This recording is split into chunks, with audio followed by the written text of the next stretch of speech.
মাসুদ কামাল, আপনার কাছে ফিরতে চাই যে এই ফেরাটা হচ্ছে আসলে গণভোট নিয়ে, গণভোটের প্রসঙ্গ। যেমন ডাক্তার সায়ন্ত বলছিলেন আমাদের আলোচনাতেও একটু গণভোটের প্রায়োরিটিটা কম পেয়েছে। আপনি কি মনে করেন যে এই প্রায়োরিটিটা আসলে সংসদেও কম পাবে, বা রাজনৈতিক দলগুলোর যে চর্চাটা রয়েছে দেশ পরিচালনার ক্ষেত্রে সেখানেও গণভোটের এই ব্যাপারটা কম আসবে যদি গণভোট জিতে যায়? গণভোটটা না, শুরুর থেকে আমি এটার বিরোধী। আমার কাছে মনে হয়েছে এটা একটা অপ্রয়োজনীয় বিষয়, এবং একজন ব্যক্তির জেদ রক্ষা করার জন্য এটা পুরো জাতির উপর চাপিয়ে দেওয়া হয়েছে। ওই ব্যক্তি গত 24 অগাস্ট মাসে এসে প্রথমে একটা থিওরি দিয়েছিলেন যে আমাদের এই সংবিধান সংস্কারযোগ্য না, এটা পুনর্লিখন করতে হবে।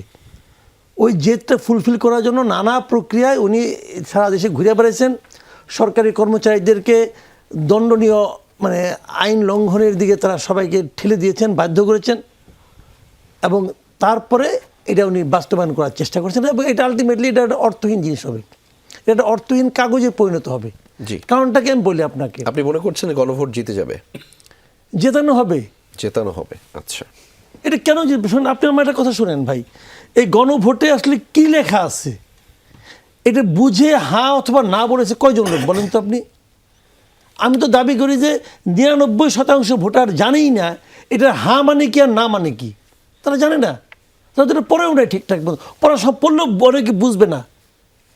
আমি মোটামুটি ভাই একটু কিঞ্চিত লেখাপড়া করছি, আমি এটাকে অনেক কষ্ট করে পড়াশোনা করছি। আমার ধারণা আমি বুঝি নাই ভালো মতে। আমি যতটুকু বুঝছি কিছু জিনিস আমার খুব ভালো লাগছে, কিছু জিনিস আমার খারাপ লাগছে। তো এইটা একটা জুলাই সনদ হিসাবে, জুলাই যে সনদ হয় ইটস ওকে, নো প্রবলেম। গভর্নমেন্টের উচিত ছিল কি এই সনদটা তৈরি করে তারা পরবর্তী যে সংসদ আসবে সংসদের কাছে দিয়ে দেওয়া, ভাই আমরা এই সনদটা তৈরি করছি, আমরা মনে করি এটা ভালো হবে, তোমরা জনগণ কর্তৃক নির্বাচিত প্রতিনিধি এখানে আসো, তোমরা এটা আলোচনা করো। আলোচনা করে যেগুলি ভালো বাস্তবায়ন করো, যেগুলি ভালো না বাস্তবায়ন করো না। বাস্তবায়ন করার দায়িত্ব সংসদের, সংসদকে দেন।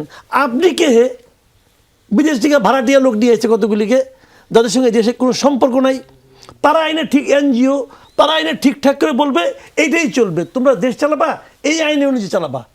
ওরা দেশ কীভাবে চালাবে এটা আপনি বলে দেবেন? আপনি তো যে আপনি থাকবেন না তো। আমি তো মাঝে মাঝে বলি যে লোকগুলিকে ইউনুস সাহেব নিয়ে আসছে, আমি চ্যালেঞ্জ দিয়ে বলতেছি আপনাকে, যে লোকগুলিকে নিয়ে আসছে, এই যে দ্বৈত নাগরিক যারা আসছে এখানে, কেউ উপদেষ্টা হয়েছে, কেউ বিশেষ সহকারী হয়েছে, কেউ আকাশ থেকে লাভ দিয়ে এখানে এসে পড়ছে আনার জন্য, কি বিনিয়োগ আনার জন্য। এই লোকগুলিকে আপনি মার্চ মাসের 1 তারিখে একটা খুঁজে পাবেন না, একটাকে আপনি খুঁজে পাবেন না এই দেশে। এরা আমার দেশ ঠিক করে দেবে, এরা আমার বলে দেবে আমার কেমন চলতে হবে। আমার দেশের লোক কি সব এগুলি ঘাস বিচালি খেয়ে চলে নাকি? তো ওরা বলবে যে আমি শুনবো এটা, আমার মতো আমি চলবো। এইটার বাইক করা হয়েছে যে আজকাল ওই কিছু লোকের জেদ করার জন্য। ইউনুস সাহেব ওই একই টাইপের লোক, ওনারও আমি এই দেশে, উনিও দেখবেন পরে দেশে কদিন থাকে, আমার তো প্রচুর সন্দেহ আছে। দেশটারে কদিন চান্স পাইছিল, আওলা ঝোলা বাধাই দিয়ে গেছে। এইটা মানা সম্ভব না। আমি যতটুকু বুঝছি আমি বলি, আমি আমার কথা বলি, আমি তো ওই ভোট দিছি। আমি প্রথমে হাতে মারছি যে আমি তো অনেকগুলি পছন্দ করি, জন্ম হয়েছে অনেকগুলি আমার ভালো লাগে, তাহলে তো হাত দিতে হয়, হাত দিছি।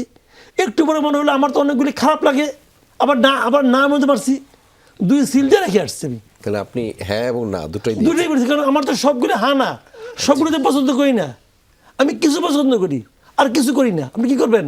আমি আপনাকে একটা উদাহরণ দিয়ে বলি ভাই, ধরেন সকালে আপনি আমাকে নাস্তার দাওয়াত দিয়েছেন, আমি আপনার এখানে গেছি, আপনি একটা প্যাকেজ দিয়েছেন আমাকে, ওখানে আপেল আছে, কমলা আছে, রুটি আছে, ডিম আছে, সব আছে, আবার 1 প্যাকেট মদ আছে। আপনি আমাকে বললেন তুমি খাইলে পুরোটা খাবা, না খাইলে না খাই থাকবা। আমি কি করুম? আমি তোমার মদ খাই না, আমি কি করব? তো উনি করছে এই জিনিস। আচ্ছা, ওটার যে 84 নম্বর যে ধারা, ইটা 84 নম্বরটা পড়ছেন আপনি? পড়ে দেখেন, ওই যে কি একটা অ্যাসোসিয়েশনের সঙ্গে বাংলাদেশ নাকি হবে, ঐক্যমত্য হবে না কি, এটা ভুলে গেছি আমরা। একটা আছে 84 নম্বর, একটা আছে না, আছে নাকি আপনাদের কাছে?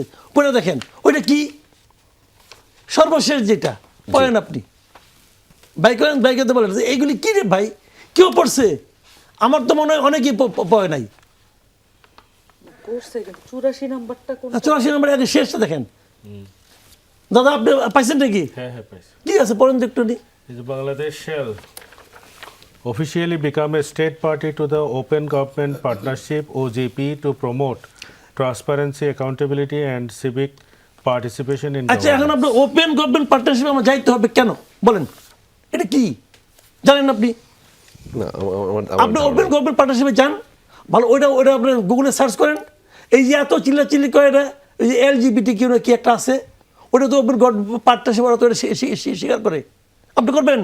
জামাত যে লাফাচ্ছে যে আমি এটার মধ্যে যাবো, জামাতে জিজ্ঞাসা করেন না ভাই তুমি কি ওটার মধ্যে যাবা, কেন যাবা?